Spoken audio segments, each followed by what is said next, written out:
We are living in an era where life expectancy is 100 years. I need to enjoy my second half. Hey, housekeeper, wash and iron this, my husband chuckled, tossing his shirt in my direction as he walked through the door. It was rare for him to come home early for dinner. I sighed, catching the shirt midair. But there's nothing good for me. What's all this? Did someone say something to you?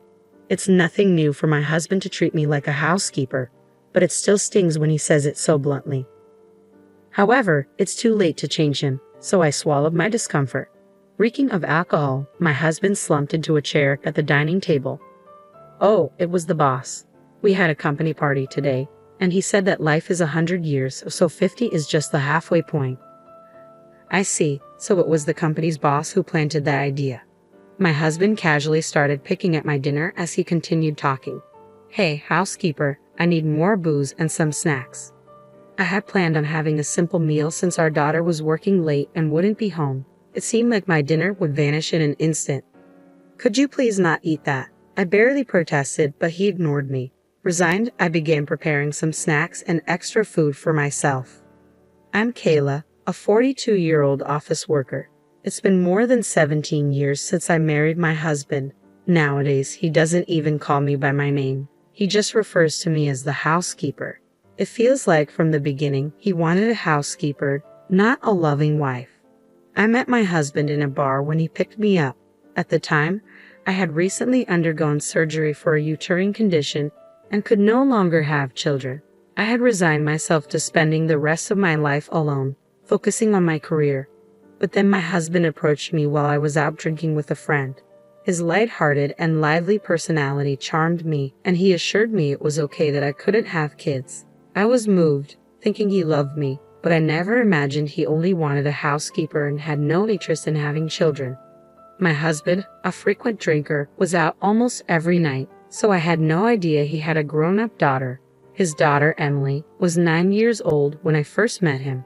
In his younger years, he had been rambunctious, gotten a girl pregnant at 18, married her, and divorced within a year. The young couple viewed their daughter as a burden, and neither wanted custody. Emily was raised by my in-laws. Despite her complicated circumstances, Emily was a remarkably good and obedient child. When she met me for the first time, she bombarded me with questions. Are you going to be my mom? Will you stay with me forever? Will I have a brother or a sister?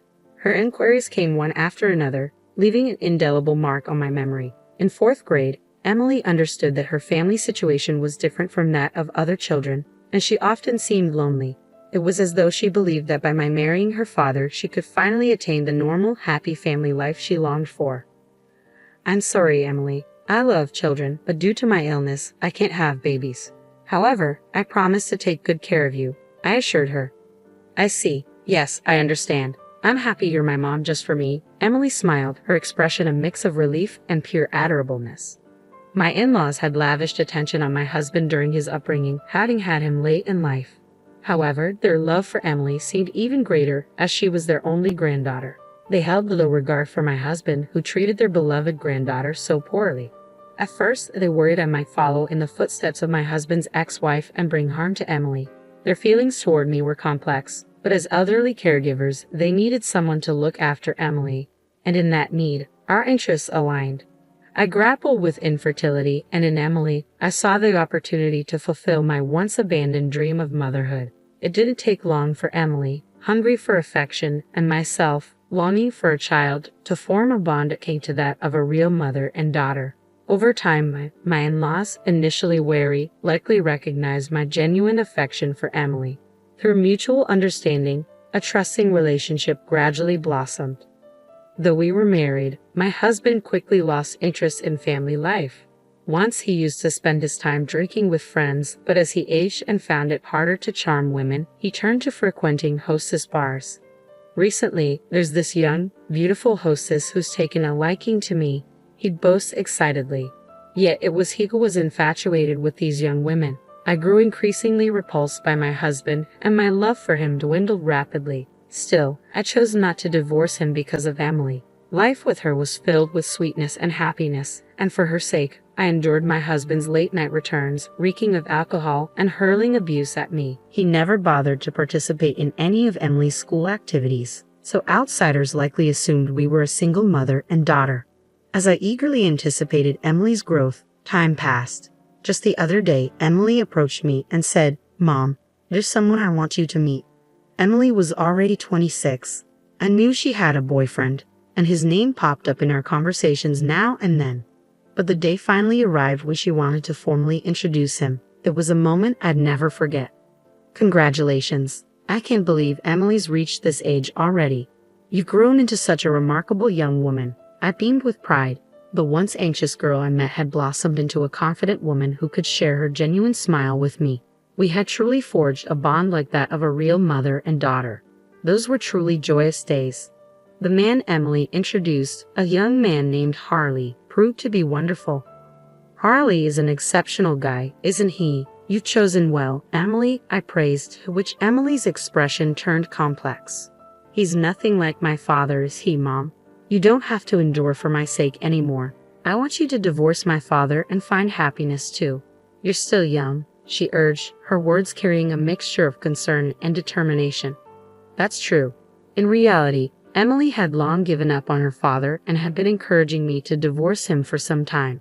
When we married, Emily wasn't a child, so I didn't quit my job. I've remained a full-time employee and have managed to save up. Frankly, I've been prepared for divorce for quite some time now, but I've struggled to take the final step. As we nibbled on the snacks I had prepared and my husband sipped his whiskey, he suddenly remarked, "Now that Emily's wedding is set, perhaps it's time for us to consider the same." "Eh? Time for what?" I responded, caught off guard. "I think it's time for us to get a divorce," he announced out of the blue, just before our daughter's wedding. I was stunned. "But wouldn't it be better if both parents attended Emily's wedding?" I queried. "Kayla, you're such a fool. You and Emily aren't related by blood. There's no need for you to attend the wedding," my husband scoffed. "I don't understand. Are you suggesting she should go with her biological mother? I have no clue what she's up to these days," I replied, bewildered. "Then who will accompany her?" "My new partner." "What?" I was utterly perplexed by my husband's words. "She's my girlfriend, a young, charming hostess named Natalie." "Really? Are you sure she's not just doing her job?" "That's what they do with regular customers," I retorted, skepticism lacing my words. "But Natalie is genuinely interested in me. She always says, if only you weren't married. So, I'm planning to propose to her on her birthday next month. Life is a long game, and I've still got more than half of it left. There's plenty of time to enjoy it. Emily would be happier with a young, charming woman like Natalie as her mother, rather than a plain woman like you. And I prefer having a beautiful woman by my side. So, you're no longer necessary. It's time for a divorce. You've done your duties as a housekeeper well, even though you're not even related to our daughter," he declared callously. This man was an utter fool. The shock of his casual divorce announcement paled in comparison to the disgust I felt at his stupidity. Don't be foolish enough to fall for a hostess's sales pitch, and a wedding isn't about flaunting a beautiful woman. What's the significance if the mother who raised the bride isn't present? It doesn't matter if we're not related by blood. You were always just a substitute housekeeper. Don't bother requesting alimony or property division, he spat out coldly. "I don't have any money. I'm aware you've been treating me like a mere housekeeper. I've run out of patience with you. Let's get a divorce.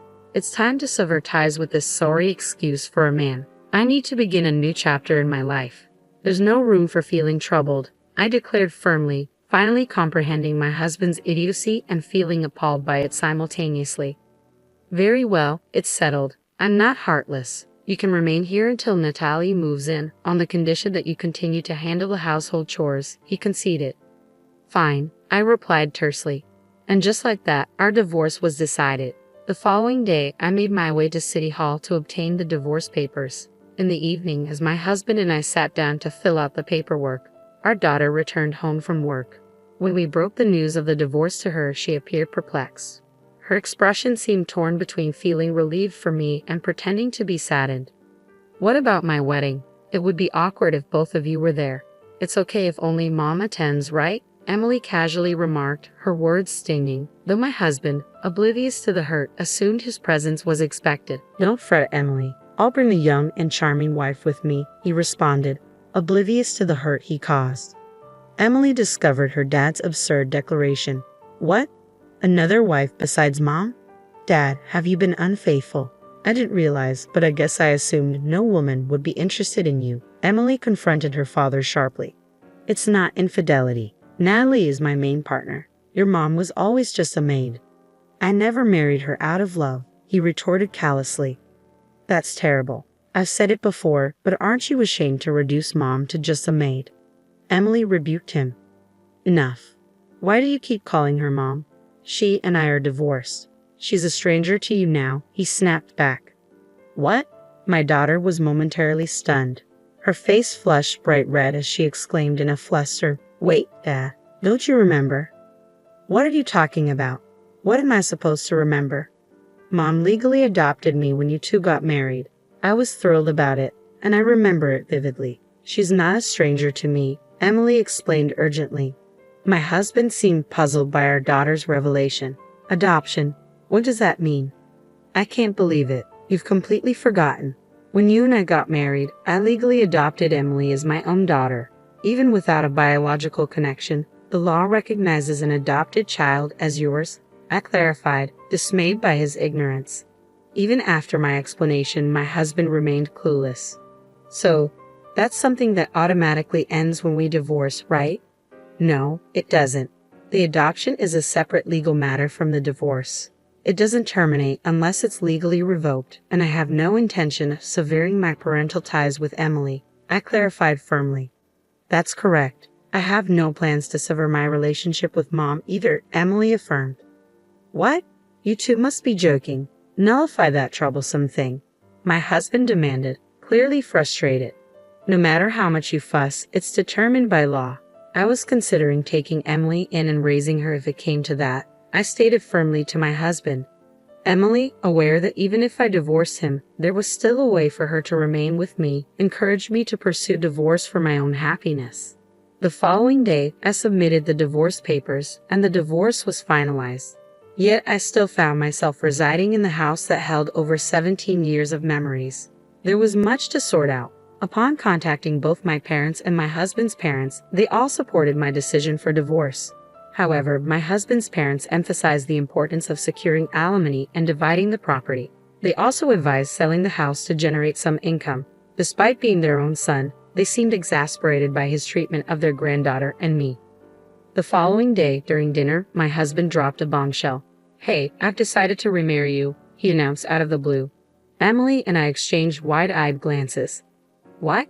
I exclaimed, completely taken aback by his sudden declaration.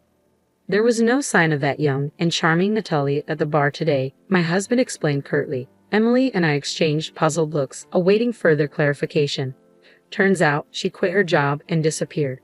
My husband continued to repeat variations of the same explanation, but Emily and I began to piece together the situation. It seemed that my husband's belief that he was adored by a young woman was nothing more than a figment of his ego. Emily was the first to burst into laughter, and soon, I couldn't help but join in. Dad, Emily was laughing so hard that tears streamed down her face.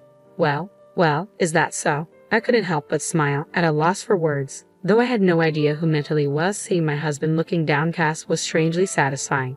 It's no surprise a young girl isn't seriously into a middle-aged guy like you. She probably never even considered you in the first place, Emily chortled, her laughter infectious. Emily's laughter seemed to enrage my husband. Emily, how dare you speak to your father like that? Natalie was going to become your mother. I already have a mother, and I don't need a father, Emily retorted, her laughter fading into a smirk. My daughter didn't back down either, and I struggled to stifle my laughter. What a disgraceful child. Kayla, it's your fault for raising her like this. My husband lashed out, aiming his misplaced anger at me. Mom's not to blame, Emily shot back, swiftly coming to my defense. I couldn't help but smirk at her boldness. Why would I listen to someone who never played a role in raising our child? And when things go wrong, you blame me. You've always treated me like your housekeeper. There's no way I'm remarrying someone like you. I made my stance clear to my oblivious husband, but he remained adamant. But you never said anything until I brought up divorce, did you? You never had any complaints. No, all I have for you were complaints. But for Emily's sake, and because it seemed too troublesome, I didn't pursue divorce, I admitted. Initially, it was because Emily longed for a family with both parents.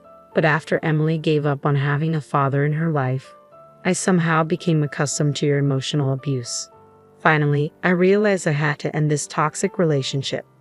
Well then, why don't we remarry for Emily's sake? If you're not around, who's going to take care of me? My husband suggested, attempting to sway me. Dad, I can't believe you. Who would want to marry someone who says that? Emily interjected, her disbelief evident.